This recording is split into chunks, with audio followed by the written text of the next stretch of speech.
doesn't matter if your shoulders are wide or sloped. If you have that shorter string length, getting the thumb position is so much easier. Playability is easier. It's, I don't know, I've seen so much of it, and I hear so many different stories. I've had a great time getting to know today's guest and a little bit about their business. I'm Jason Heath. This is Contrabass Conversations, and we are chatting today with the folks behind Miami String. It's a string shop located in, guess where? Miami. And I don't know much about the Miami string world. Well, I know a lot more now than I did before I had this conversation with Charles, Katrina, and Dale. You're going to have a great time following along with us. Charles is a great guy, really good energy, and I know you'll enjoy it. Quick shout out to our sponsors before we get going. D'Addario Strings, Steve Swan String Bass, Upton Bass, the Bass Violin Shop, and Kolstein Music. Thanks for keeping the lights on here at Contrabass Conversations, and let's dig into this conversation with Charles, Katrina, and Dale of Miami String. How's it going? Pretty busy. How about you? I'm good. I'm just here in San Francisco, getting rained on. I think it looks like it's rainy. Yeah, we've been getting some rain down here in Miami as well. I remember extremely enjoying myself in South Florida this time of year. Isn't it usually like 70s and 80s or something like that this time of year? Isn't it pretty? To be honest, it's humid and cold. Okay. I guess it's kind of cold, right? It's 72 right now, I think. Okay, I don't think of 72 as I think of that as perfect. I had this great memory of going down to Tampa about maybe 3 or 4 years ago, whenever the ASTA convention was in Tampa. Yeah, there too. Okay, yeah. And I was coming from Chicago. And so, it was probably, and I think it was a pretty bad March in Chicago. So it was like maybe, 25 degrees out, 30 degrees, and landing in Tampa. And I'll tell you, I did not go to much of that conference. I spent a lot of time hanging out in Tampa in shorts, but it was pretty sweet. You should see those in Miami, especially the Latin culture. When it gets down to the 70s, they put their sweatshirts on. They've got their fuzzy boots on. They do. It's really, you see fur coats. Wow. But Miami has some pretty terrible humidity, so we actually have to keep our shop at around 68 degrees just to keep the humidity 80%. Otherwise, it's around 99% humidity. 99%. So you got like the opposite problem with Vegas. Yeah. I talk to people in Vegas and like trying to keep their instruments in good shape, and you know how schools are turning off climate control systems in the summer or whatever, just to save money. So you probably got the opposite. I mean, you'd rather have too much humidity though, wouldn't you? Or I'm pretty ignorant in terms of that. I mean, probably you want it ideal, but if you had to go one or the other. So there's positives and negatives because of the humidity. When the schools do turn off the air conditioners during the summer here, schools are calling us in August saying, I have mold all over my instruments. Oh. Because they have very humid, hot environments. A lot of times that heat and humidity also activates the high glue, and we see fingerboards falling off, tops falling off, it's necks being pulled forward. But that's only when the temperature control, the air conditioning's been turned off. Boy, so what would you rather? I mean, I guess you don't want either one, but that's like structural, scary stuff. Only if you're not taking care of it. That's standard. Anywhere if you're not keeping in a conditioned space, you're going to have problems. Yeah. But we have the opposite issues that everyone else has. Is when we have instruments from all over the world showing up here. In the basses that show up here, because of the humidity, the necks swell immediately. So the fingerboard ebony meeting the neck maple is no longer flush. The maple pulls out a little bit. You always feel that little thing. We have to redress every fingerboard because the scoop actually pulls down, and we also have to pull in the sides of the neck because the maple swells so much. So every instrument that's new ends up getting a complete everything just to be able to handle the humidity here. Wow, that's crazy. I never even thought about that. I mean, it makes sense because I mean, if the low, what's the lowest humidity you're going to get there? Like in any given year? I mean, I think we had around 60 to 50% during for time.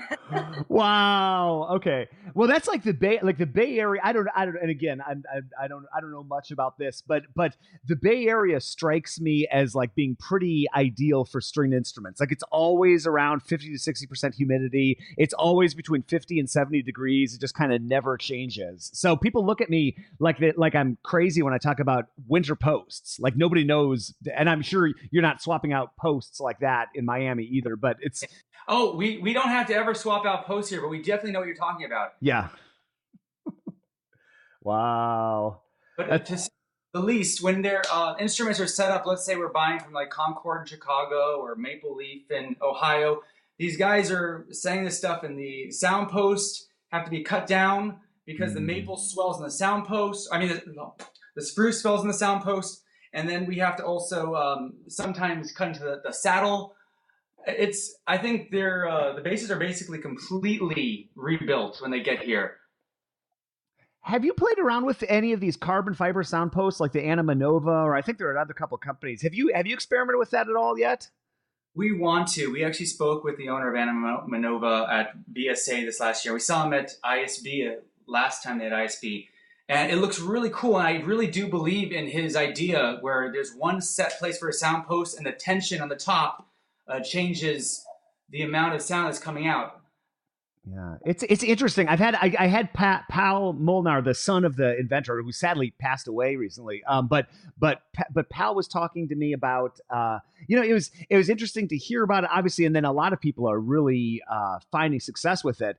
And then I was at this Oberlin VSA workshop last summer and got a chance to hear that post in Diana Gannett's bass. They put it in there and we're adjusting it, and it was really interesting how just I think it's 1/10 of a millimeter maybe is what the lines indicate, but like what a difference. It's like a tone knob having that thing in your bass.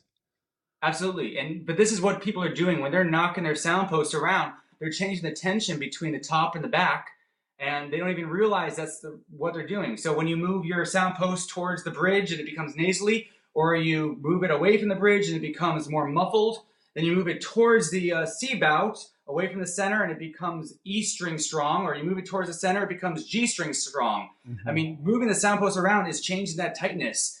And I think the new sound posts definitely are a great way for luthiers to actually use as tools to get that right size sound post as well. And I can imagine, especially in a place like where I used to live, Chicago or in the Northeast or whatever, just with all those changes, or, if you're a touring musician, right? Like obviously you might have other problems if you go to Miami when it's 100% humidity, but at least in terms of the sound post, having something that could be adjusted easily like that. Once it's in, it seems like it's fairly easy to adjust. Oh yeah, I mean, if you know how to adjust a sound post, it takes you less than 30 seconds. But whether or not it's the sound post isn't even as strong as the end pin. You know that the end pin itself and the way it's fitted and the type of material is going to make a bigger impact to your bass than your sound post. Yeah, isn't that interesting? And there's another thing. I don't know anything. I'm such a fuddy-duddy with my own gear. I talk to people about experimenting, and I'm just like, I just sit on the same stuff for years. So I really should play around, but I've never played around with different materials for the end pin. But I know, like, I'm friends with Mark Salter, who owns crap, I'm blanking on the name. The great New Harmony. There it is. New Harmony end pins. Harmony. Yeah. And Mark's a great guy. Yeah. They're such great end pins. They really are. Okay, yeah. So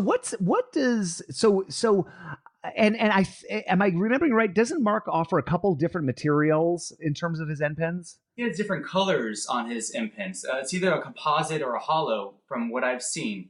And then he has a special screw that you also put on to a piece of wood if you want to build a wood end pin that will fit in his plug.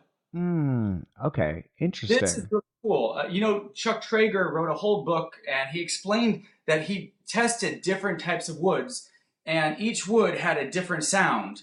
Mm-hmm. And like dark walnut gave you this amazing sound out of your bass. But then you could go to oak, and you can go to ebony, and all these change your bass. You could have 3 different basses with 3 different end pins. I mean, one bass, 3 end pins equals 3 different basses. It's that much of a difference, huh? I got to play around.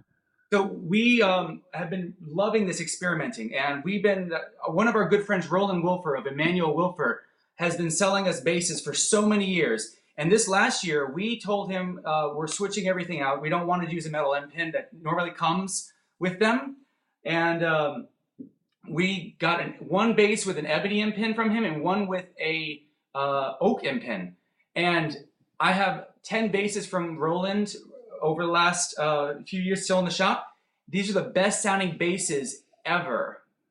I can't even explain to you the sound. I just want to change out every end pin in my life to something other than metal. Okay, this is great. We're going deep here. I love this. Okay, so if and this is where the limitations of the podcast come in, but like, okay, you got ebony and you got oak. Like, what tonal characteristics, are there any general characteristics that those seem to impart on basses?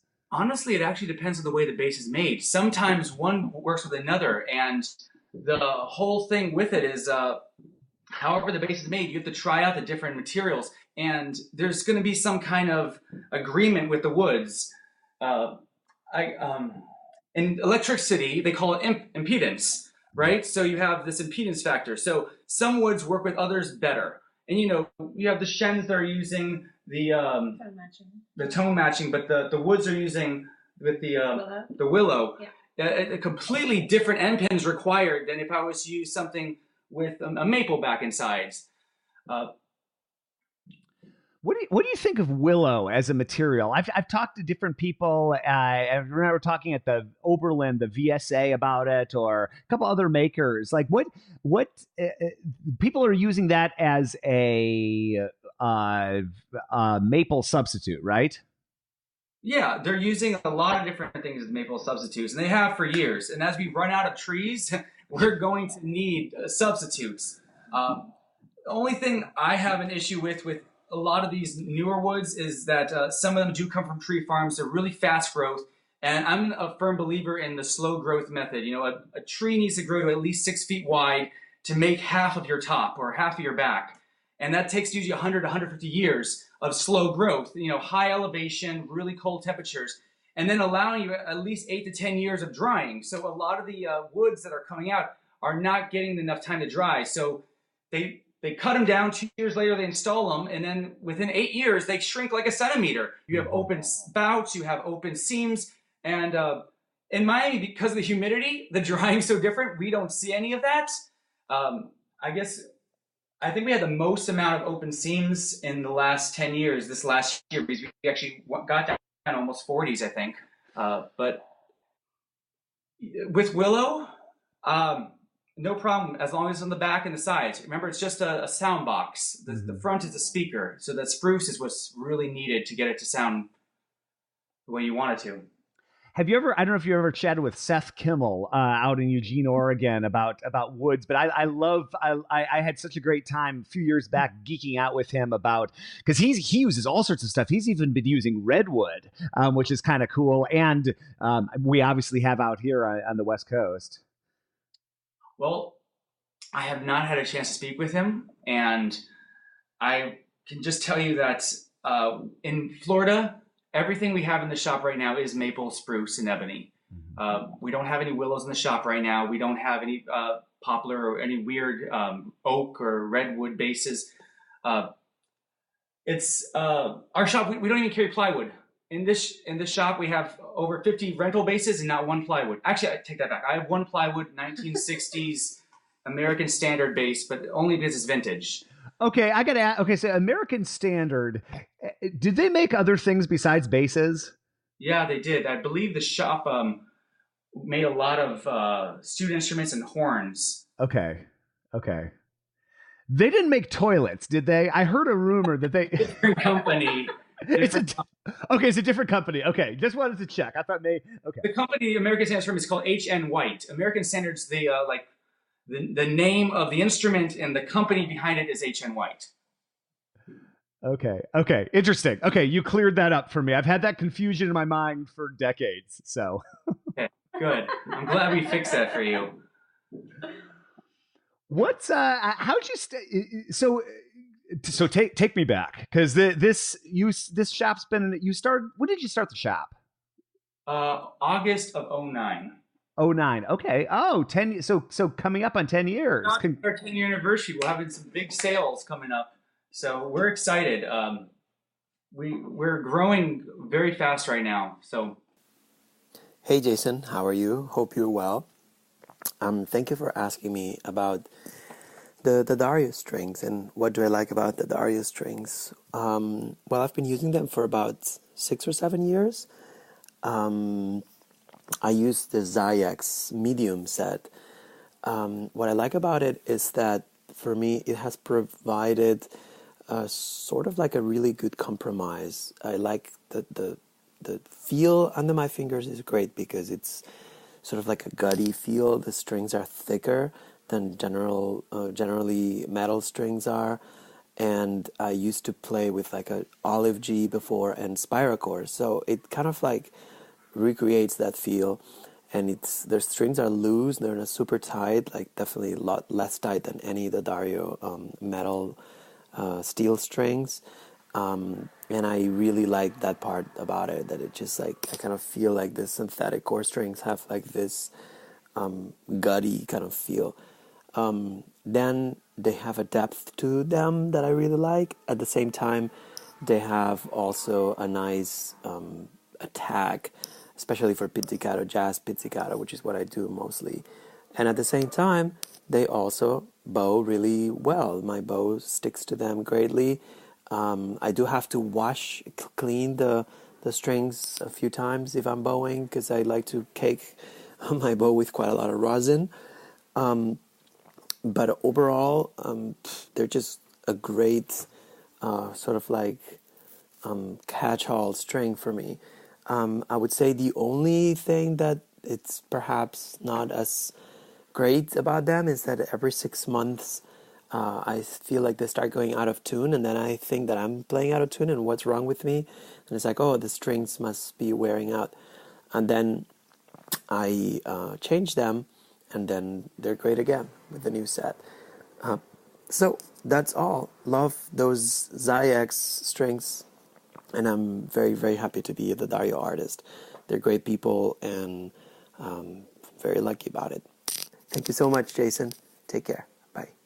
This episode is brought to you by the Bass Violin Shop, which opened in 2001 as a small double bass workshop in Greensboro, North Carolina. Today, they're staffed by 3 full-time, highly skilled bass luthiers, and they specialize in double bass sales, rentals, setup, restoration, and repair. For nearly 20 years, they have satisfied thousands of clients by offering quality instruments, knowledgeable service, reliable repairs, and superior restorations at affordable prices. They proudly offer the largest variety of fine basses and bows in the Southeast. You can find something at every price point by makers such as Thomas Martin, Bill Lakeberg, Romano Solano, Lemur Music, all Shen models, K, Epiphone, and bows by Louis Morizot, Fuchs, Nürnbergo, Arcos Brazil, and others. For more information and current inventory, visit their website at bassviolinshop.com and be sure to follow them on Facebook and Instagram. Buying a double bass is a challenge for sure, and it's not getting any easier. That's why it's so great that Kolstein's is offering interest-free financing on select instruments, bows, and instrument repair purchases. Learn more at Kolstein.com, and while you're there, check out their wonderful selection of pedigree instruments and bows and everything else that they have to offer. Thank you so much for sponsoring the podcast. So, why, if we go back to 2009, like just take me through starting the shop. When did you get the idea? What did you think you were going to be doing something like that? Where were you in your life when you started that? So my degree is not as a luthier. I actually have a music business degree from Belmont. And I got to go on tour with a lot of bands, and I worked for Columbia and Epic Records. I did a lot of music business stuff. But this time was around the time of Napster, and people were being laid off like crazy. I left Epic and Columbia to go do touring, and then they laid off 800 people. And after a tour, I went back to one of my old schools that I used to learn at, my high school alma mater. and I saw a lot of issues with the instruments they were playing on, especially the double basses. And I actually had a lot of training with my teacher, Joe Reichgott, who was a luthier, and he played with Lucas Drew in the Florida Philharmonic. So my, I guess, 6 years of my orchestral training as a bass player was also luthier training. I always worked with him in the shop. So I started working on the school instruments because they were in such dire shape. And it started to expand because basses are not large violins. Otherwise, you'd have 7-foot-long bows, right? Mm-hmm. We were not in an actual shop. We were going from school to school, home to home. We had an online, at-home to door service where I'd bring basses to you. You'd try them out, you'd rent or you'd buy, and I'd go to schools and other places to repair. As this grew, we ended up taking almost everything in the South Florida community to fix basses for not only schools but professionals. Then I started actually working with my master luthier, Joe Reichgott. And before he passed away 2 years ago, the last 2 years of his life, I was working with him side by side and even doing most of his repairs for him. So the actual shop being located inside at a storefront, it's only been about 5 years. But we wanted to be like Amazon. Okay. We take door service, same day delivery, same day appointments, fixing instruments, repairing on the spot. I have 2 luthier benches that are to go. So I go to your house, I would put it on your floor, set it up using suction cups, lay your bass down, build you a new bridge right there, and basically do anything needs to be done. So that is how it started. But then because we got such a great name for ourselves in setup work, because we were very much about having a bass set up correctly, the professionals came to us more and more. And now we're doing most of the professional work here in all of Florida because there's not a lot of bass specialists down here. And then, of course, the universities are loving us being down here because, again, bass specialist. Mm-hmm. Yeah, it's you got a lot of people in that neck of the woods, and you got a lot of bass players. I'm sure they're all grateful to have you there, and that's an interesting model. The kind of house call luthier. Does anybody else do that? I haven't heard of that. No, we were trying to do it as our own. We have a lot of ideas for even the future. We still have a shop with 3 benches here, and I got 3 luthiers. Dale just showed up. Say hi, Dale. Hello. Hi, Dale. I'm Jason. Nice to virtually meet you.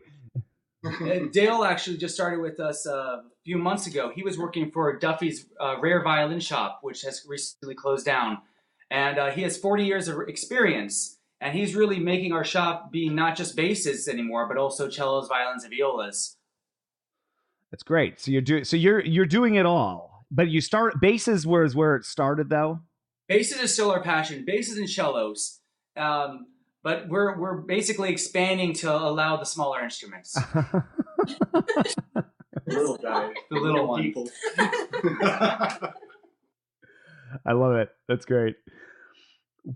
Talk to me about the music business degree. What were you thinking performance at some point, or like that's cool that you got that and you went in that direction? Did you always think you were going to be doing something in that world? Well, when I was going to go to college, it was either going to go to University of Miami for the music industry degree or Belmont in Nashville for music business. And the main thing is musicians, they know how to play, but they don't know how to make money.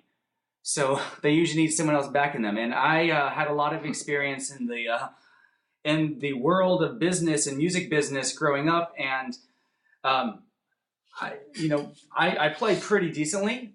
My family are a bunch of teachers, though.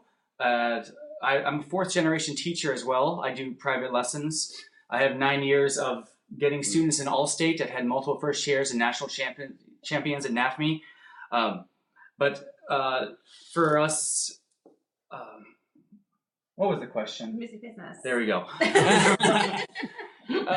It was basically, I knew I was going to do something with music, but I needed to have a business orientation in my background. I didn't know what was going to happen. I was just going where the need was. And basically, I call this the crumb in the elephant's foot.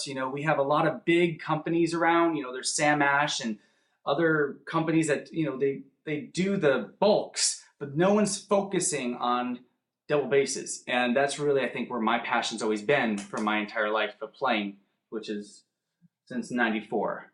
It's interesting. Yeah.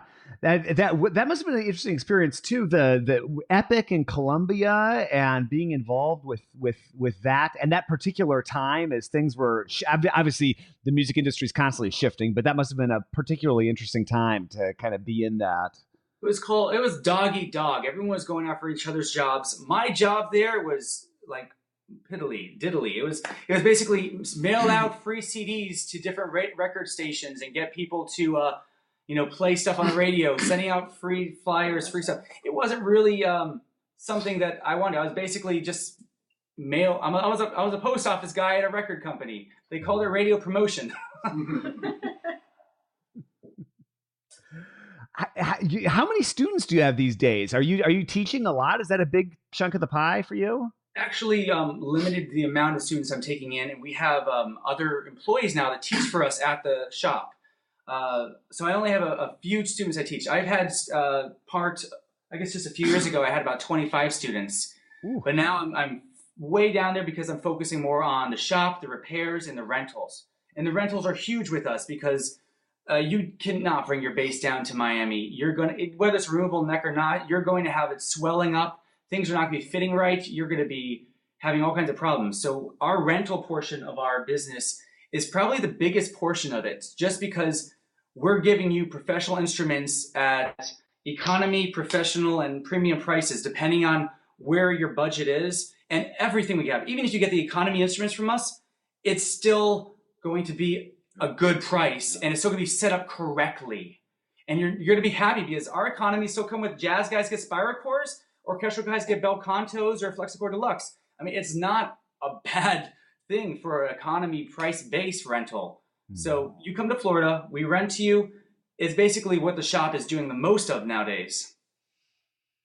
Yeah, well, that's a good warning to anybody who who's thinking of bringing their bass down, and that's a need for sure. And having something well set up. I was actually earlier today. I was chatting with Pablo Aslan, great tango bassist, in the New York City area. I've had him on the show before, and I remember last time I had him on the show just talking about how the diverse range of things you get, when you're getting a bass on the road. And I think that would be hard to have something that's not well set up. I mean, it stinks regardless, but especially if you're doing something improvised, like talk about kicking you out of your groove, like playing on something with, thumpy strings when you're expecting something else, or overly high action or whatever. So it's great, obviously a need. And that's cool that that's such a big percentage of what you all do. It is. And we actually work with some other great companies down here that have good rentals for drums or good rentals for pianos. But for us, we're actually trying to be even more specific. I know there's a lot of great companies that rent out there. We were joking with Sam Finley of David Gage last month that we're trying to strive to have more rental instruments than David Gage. So we're getting close, but not there yet. So we have over 50 rentals in our fleet for basses. And this being said, I want to make the bass players happy and comfortable. We try to get away from the whole D or E flat neck thing. I just tell a bass player if they're coming here, if they want jazz or orchestral setup. Then I ask them what their string length is. More important than anything else is your string length. Because when those half steps spread out or get closer together, it's going to change the way you play the instrument. If you can play a bass that has the fingerboard just the same way that yours is at home, you're going to be more comfortable. And what so people do specify D or E flat neck. Of course, that makes sense, I guess, since we've got that in the bass world. Are E flat necks a thing of the past? How does that all work? I never know what to say when people ask me about that. I think E flat necks are a thing of the past because of the string length issue. So the older basses had the gut strings. They didn't have the technology for strings that we do nowadays. And so they had to have longer string lengths, 107, 108, 109 centimeter string length just for a 3/4 bass. Nowadays, a 3/4 bass is 102, 103, 104 centimeter string length. Just 10 years ago, the whole scene with double bass players they want 41.5 inches, which is like 105.5 centimeters. That's still too long of a string length. You have these shorter string lengths, you're going to have a lot of easier half steps, a lot easier playability on the bass. And honestly, there's so many bass players that are having to quit their jobs because their left hand has taken such a beating over the last 40 years. They're in their elderly times and they're telling me they want to rent a half-size bass from me. Well, yes, I have half-size basses, and even my half and quarter-size basses are all fully carved. But you can get the half-size string length almost with a 3/4 bass, and you don't have to quit your job. Low string tension with, like bel cantos, really easy to bow, really low action. And then, a well-playing fingerboard, you don't have those buzzes. You can play again, even though you're older and your fingers have been worn out from big, wide half steps. Yeah, I love that feel. I go do some bass coaching here in San Francisco, and a lot of the time I'll go I'll go to the half size rack and pick up a bass, pick up a half size bow. I love it. It's so fun. It's such a, and I've got a 41.5 inch string length and my jack stat, pretty traditional setup. Maybe it's even a little longer than that. I don't know. But it's such a, so it's interesting. And it makes sense that that's the direction that things are going. Well, you see it with the Shens. They're doing shorter string lengths, really nice for your left hand, for Chinese. And then you're seeing it with, the Wilfers. Even a full-size Wilfer or a 5/4 size string length is still shorter than old 1800s 3/4 string length. He's doing full-size, I think 107 or 109, and that's crazy for a full-size. We just had a custom-made Amati bass where he shrunk the bass down 20%, and the string length on it is 102 centimeters. If you know that Amati bass, the originals, there's 3 of them, they were just gigantic basses. This with a shorter string length, it is so easy to get around the shoulders. It is so easy to get a thumb position. There's nothing in your way. Everyone thinks you need sloped shoulders to get in a thumb position. I would say try shorter string length and come back to me. It doesn't matter if your shoulders are wide or sloped. If you have that shorter string length, getting a thumb position is so much easier. Playability is easier. I don't know. I've seen so much of it, and I hear so many different stories. But what kind of a string length are we talking in terms of inches? 40 less? Yeah, about 40 and a half. Okay. So if 41.5 inches is 105 and a half, and you've about every 2 centimeters is an inch, like 2.54. So you just subtract 2 centimeters. What is that? 103. That's about 40 and a half. Then 102 is about 40 inches. So 40 inches and 40 and a half inches. And remember, everything's made in Europe and China, so they're using metric. Why are we doing inches? Yeah. Why? Well, that's a good question to ask about a lot of things here. Right. Wow. What is an American style of bass? Here's Gary and Eric from Upton Bass on the topic. So there's a joke about American instruments, all right? If I can take 4 violins and go to let's say a top-notch violin appraiser, and he can take the first one out and look at it and go, well, this one's clearly Italian because of all these features. Next one, oh, this is French because of all these features. Next one, no, this is English because of these features. 4th violin, they can't tell what it is, and then they go, it's American. It's got a little bit of everything. Learn more about their Bostonian, American style model, and so many other things that they have to offer you at uptonbass.com. And thank you so much for sponsoring the podcast. This episode is brought to you by Steve Swan String Bass. And there's a lot that goes into being a bass player beyond that initial purchase of a bass. We need bass bows, we need bass covers, we need stands, we need new strings, pickups, wheels, quivers, upgraded gear like tuning machines, end pins, repair parts, all of that. And when someone's looking for some new bass gear or to upgrade something on their bass, I send them to Steve's shop. He's located just south of San Francisco in the Bay Area, and he is the largest dealer in basses between Los Angeles and Canada. That is a big distance, folks. Learn more at steveswanstringbass.com. And thank you so much, Steve, for sponsoring the podcast. Hey, Dale's on the line. Hey, Dale, I don't want to neglect Dale. Tell me a little bit about your background, Dale. 40 years in the business? I've been at Duffy Rare Violins until they closed. In fact, Barbara Duffy, the owner, passed away yesterday. Oh, I'm sorry. Yeah. So I've been restoring violins. We've done appraisals. We do repairs. We did a lot of things. I've seen a lot of really good instruments when Harry Duffy was around. He used to work at Wurlitzer's in New York. And I worked with Gustavo Alvarelli. When he was down here for a while, he taught me all that New York style and Jim Robert in the Northwest. I'm originally from Idaho and Washington State, but I've been down in Miami since 1981. I qualify for citizenship here now. Yeah. That's a change of pace. Idaho and Washington versus I was trying to think of what could be more different than like Idaho and Miami. Those are yeah. Oh, I miss the mountains. It's so flat here, and it's a jungle. It's very tropical and very, but it's very interesting. Very diverse culture here. Yes, there is. All kinds of different music. Oh, I remember. I'm thinking back to 2016 in Tampa for the ASTA convention, and like they're walking along the Riverwalk. That is fairly new Riverwalk, right? Yeah, and I remember seeing these signs. You know, it's like "Beware of alligators." I'm like sitting on the chair. I'm just thinking, like, really? But really, I guess. Remember those signs? We go there. That's where they also have FMEA conference in all states every year. So we go there every single year. We haven't missed it in 10 years. And I don't remember those signs. I've been on the Riverwalk many, many times. Never seen an alligator. You have to go further up the river. I've been up the river. We have no alligator signs like that in San Francisco. The worst is the sea lions, but they're not gonna drag you under.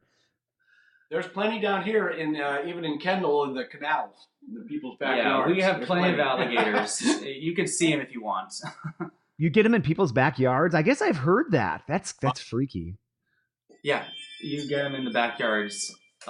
We have from the shop a river a block away. It's called Little River, and we don't get any alligators. We get manatees.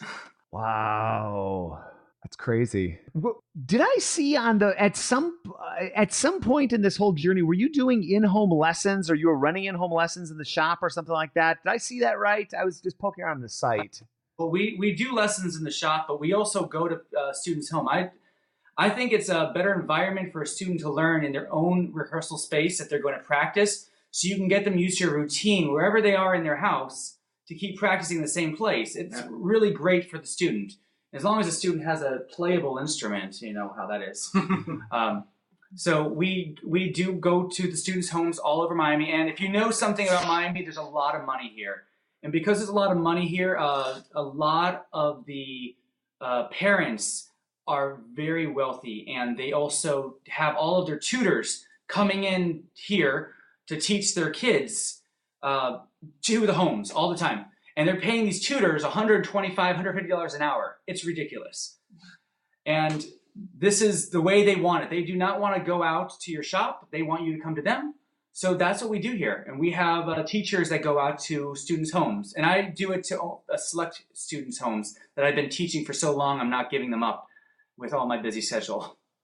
Yeah, I mean, that's a good point, because that is how it works for tutors in other subjects, right? I mean, you typically have your math. I mean, sometimes I see them at Starbucks here, not the bass lessons, but the math tutors and that kind of thing. But yeah, no, that's a good point. That's how it works, and that probably integrates into those parent schedules well. And if you charge the right amount to make it worth it for the teacher, it seems like a good match.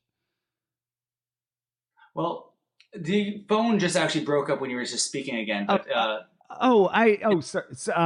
it seems like that makes a lot of sense because that's just how it is for students in other aspects, like you were describing with all the other tutors. Absolutely. And I'd be honest with you, we have only a $15 difference between having it at the shop or having it at their homes. And every single time the parents will spend the extra $15 to have you at their house. Yeah, makes sense. Makes sense to me. Did you grow up in Miami? I did. I grew up in West Kendall, and that is about 45 minutes west of here. Miami's considered like, I saw a map once from the 1800s. The entire half of Florida was considered Miami at one point. So it's technically almost an hour away where I grew up, but it was Miami. Okay. I always get confused because I know I used to go and sub a little bit in New World Symphony back another generation ago. But like is Miami Beach part of Miami? Yes. Well, it has its own mayor, and they're only like 6 minutes away from us, but they're technically their own city. Okay, they're their own city, but they're like Miami Metro, obviously. Okay. Yeah, we all just get along. We don't consider ourselves different. You're on the beach side or here. And so if I'm going down to like Tampa, is that too far away for me to rent a bass from you all? Or I know that's a ways away. Do deliveries to Tampa. Actually, one of our employees just showed up. Is this Jose? Hi, Jose. He's one of my teachers. And he's a teacher. He's got students in all states. He's a very good teacher. And he's actually does a lot of our deliveries. Because when you do our deliveries, the professional basis, we do free delivery for you. So we pay him, so he does it, and we get him to drop off your bass. Tampa's not a free delivery though, so That's a little far. but we do have it's doable. We basically have different things we set up and try to help people out so that we've gone all the way up to Gainesville and back for delivering instruments. Orlando. And pick up. Yeah, Gainesville's a little farther. Well, yeah. We stopped there on the way. Okay, but you go all the way up to that part. So like Central Florida, even kind of sort of. Is that Central Florida? I think of Orlando as Central. We just did a rental of 6 basses to the Romanian National Symphony up in Gainesville. We've done it in Orlando, West Palm, Tampa. We've done rentals all over the place. It depends on what you need. I mean, for the symphony players, if they order enough, we'll do it free to Tampa. But usually it's not that big of a charge to get it over to you. So if an orchestra's coming through, so you're setting up orchestra sections too for different groups. I do, absolutely. Also the shows. We carry a lot of premium basses, stuff from the 1800s, early 1900s that we rent out. So the orchestras have really high-end cellos and basses. So those rentals are really nice. Then we have special Pernambuco bows we rent out for them if they want to upgrade that. Well, they get free bows with the rental, but it's usually just Brazil wood. Wow, and then is this time of year? Is this like the busy season? I always think of the snowbird season as being probably the busiest where you're at. Are we still in that kind of time frame? So we have a totally weird time frame here. Our time frame from August to December is usually student and rentals, repairs, and that kind of stuff. From January through March, we are booked solid with orchestras coming from Russia, from Romania, from China. We keep having these instruments, the cruise ships. Oh my gosh, we rent to so many cruise ships. So we have a huge amount of professional rentals going out January and April. And luckily we have such a large inventory, we've never actually had to decline a rental. So, and we've never actually had a bad review on, if you look on any of our stuff, because everyone's always happy. We try to take care of you. Cruise ships, that's interesting. You're like the bass player in a band, or they don't. What sort of rentals do you do for cruise ships? So we've done both orchestral, jazz, and rockabilly. We do repairs for them as well. Sitting next to us, we have a Norwegian cruise line rockabilly bass here. We're having to set up the action a little higher than I prefer, but that's what you need in that kind of style. Yeah, the click. We do the rentals to the Port Everglades and Port Miami. We do. Port Everglades is Fort Lauderdale cruise ships, and Miami is it's only 10 minutes down the road. So we do these rentals to the cruise ships, and every cruise ship has live bands. And when you're going to play down here and you're going to bring your instrument, the humidity on a cruise ship is going to wreck your bass. Yeah. I tell everyone, do not do it. My basses are already used to the humidity down here. Someone wants to rent a bass from us and they say they're going to New York. I say, no, go to David Gage. I don't want my basses going up there. It's too dry. They're going to shrink. And all of our basses have been set up as swelled and they haven't changed. I have actually never had a cracked saddle on a bass in the last 10 years here because we don't have that kind of shrinkage. Yeah. Interesting. Wait, and yeah, that makes sense because you got how many Caribbean cruises are there? I mean, coming from Miami, that's got to be a major port of entry for all kinds of cruise lines. We know I live right where the cruise ships. I can almost see them from my window where they dock here in San Francisco. I wonder who works on bases here when they come in. I don't know.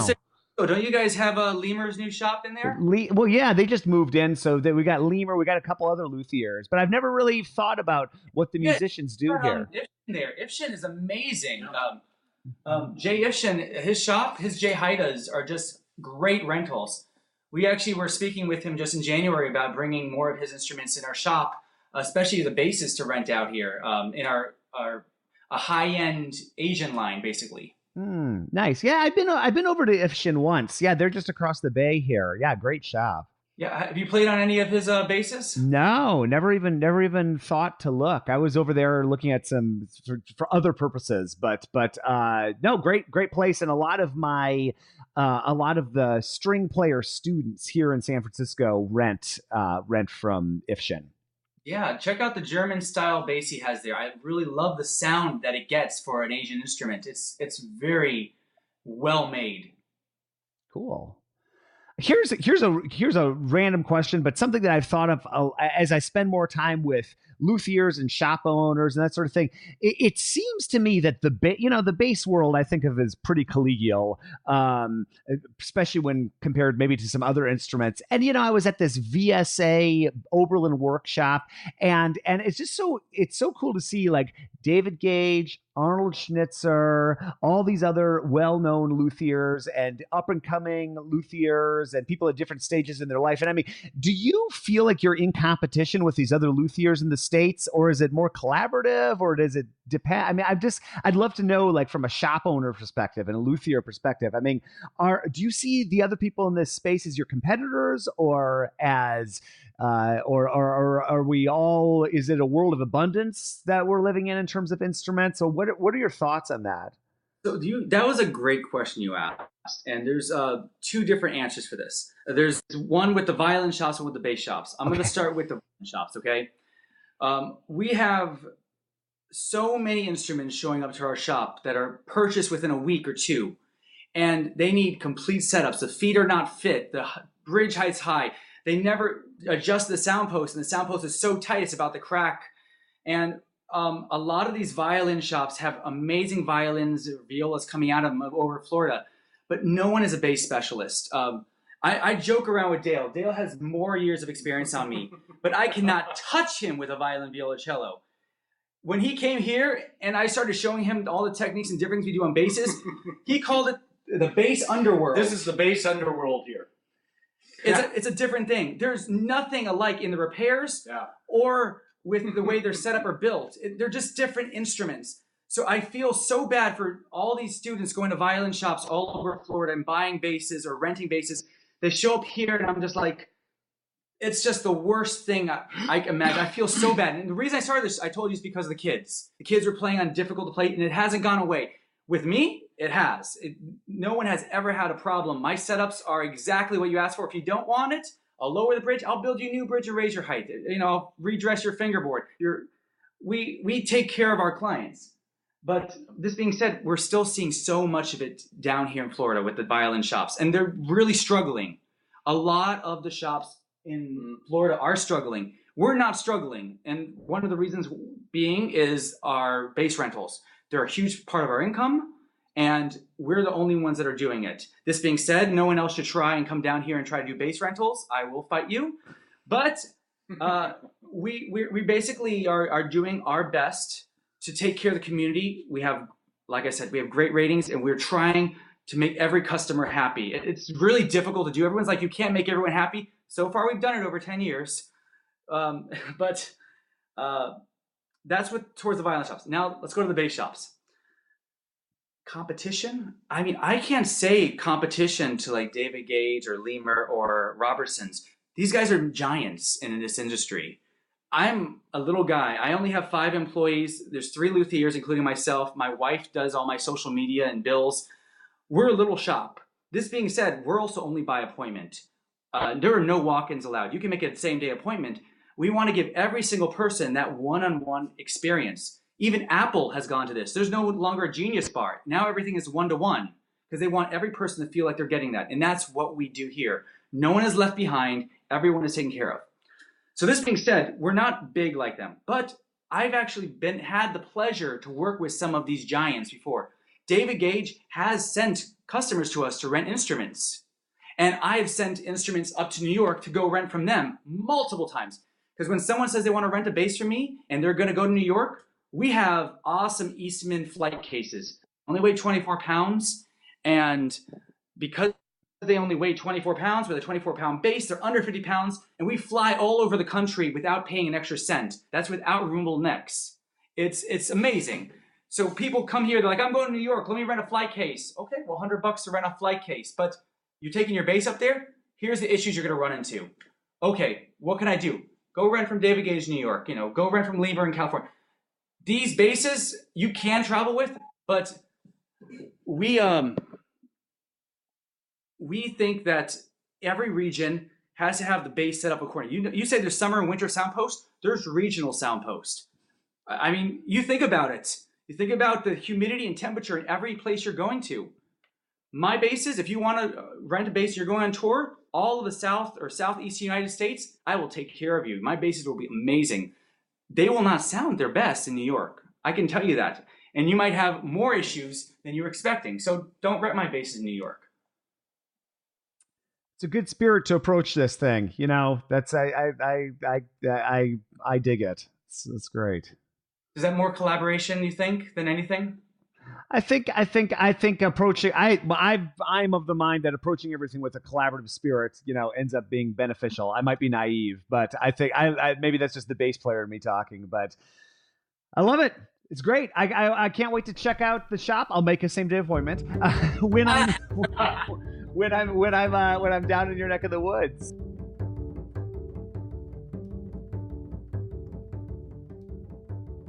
Charles, Katrina, Dale, thanks for chatting.